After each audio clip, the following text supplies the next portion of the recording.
Thanks very much, Mr. Chair. And I just want to start by thanking you and the ranking member for this hearing, and to all of our nominees. Thank you so much for being willing to serve, and thank your families too, because this is a family effort, I know. I want to start with a question to Ms. Jones-Gaston. Good morning. One of our greatest societal responsibilities is to keep our children safe, a responsibility that all too often goes unmet because of systemic failures. Recognizing this, it's essential that child welfare agencies make improvements. In your current role as Child Welfare Director in Oregon, you've overseen major system reforms and set an example for what other states may want to consider to improve their own child welfare systems. If confirmed, how will you help states improve their child welfare agencies so that no child falls between the cracks? Thank you for that question. The systemic change is absolutely needed, and it's possible, and it can't be child welfare agencies alone. It has to be in partnership with health, with education, with Medicaid, with community partners to really build the supports around families and communities so that ultimately we're preventing maltreatment. So that children are safe and not harmed. And then for the response system that Child Welfare Agency is, when there is a safety concern, being able to make sure that we've got a workforce that is skilled, that we have partnerships and services available. Congress has provided a number of supports throughout the pandemic that we've been able to use flexibly and being able to meet some of the unexpected needs of families and children that we're serving. And it is paramount that we are also in partnership with other departments and organizations and this body as we continue to try and solve the complex challenges that children and families and communities are facing, ultimately with the focus of child safety and family well-being at the forefront. Thank you. Thank you. I think one of the issues that is kind of perpetual is that adults tend to focus on adults when we set policy, and we really need to put our kids first, and I would really look forward to working with you on that. I want to follow up on Senator Warren's line of questioning with you, Ms. Contreras, about our child care system, our deficits, what we need to do.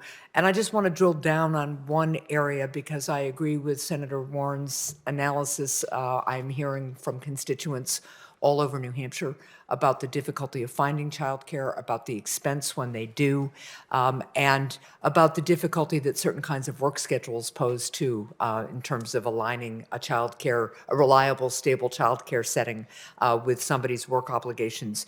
But I want to drill down on what you think could be gained, if anything, if the Office of Child Care and Office of Head Start work together to increase access to early childhood education programs. Are there ways we can strengthen that partnership to really strengthen our overall child care system?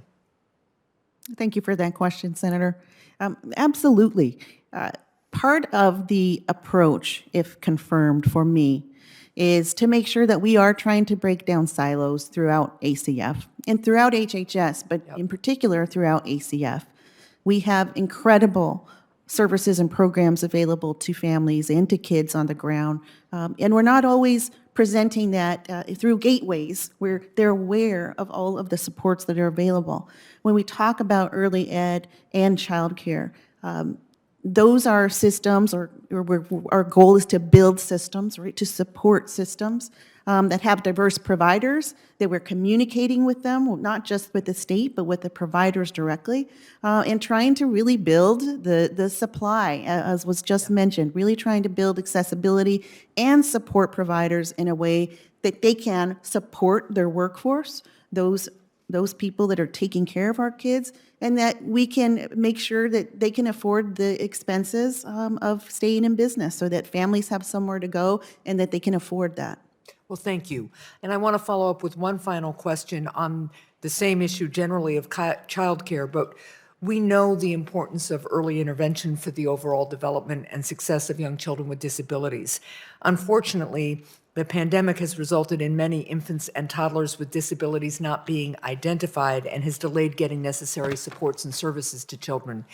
I recently introduced a bill that would increase funding for the early intervention services under the Individuals with Disabilities Education Act to better support infants and toddlers with disabilities and their families. I realize I am over time, so I'll ask you to be very brief here and we can follow up. But if confirmed, how will you ensure that families are connecting with the right resources and supports for their young kids with disabilities? Thank you for that question, Senator. Briefly, at home in my home state, I worked in our Medicaid agency as assistant director and at our state Department of Health Services, overseeing some of the partnerships that were linked to this specifically. What we need to do is make sure we're talking to our state and local governments, that we're listening, not just talking to understand what they need to support the families and the kids in their state. And that's my commitment to you if confirmed. Thank you very much. Thank you, Mr. Chair.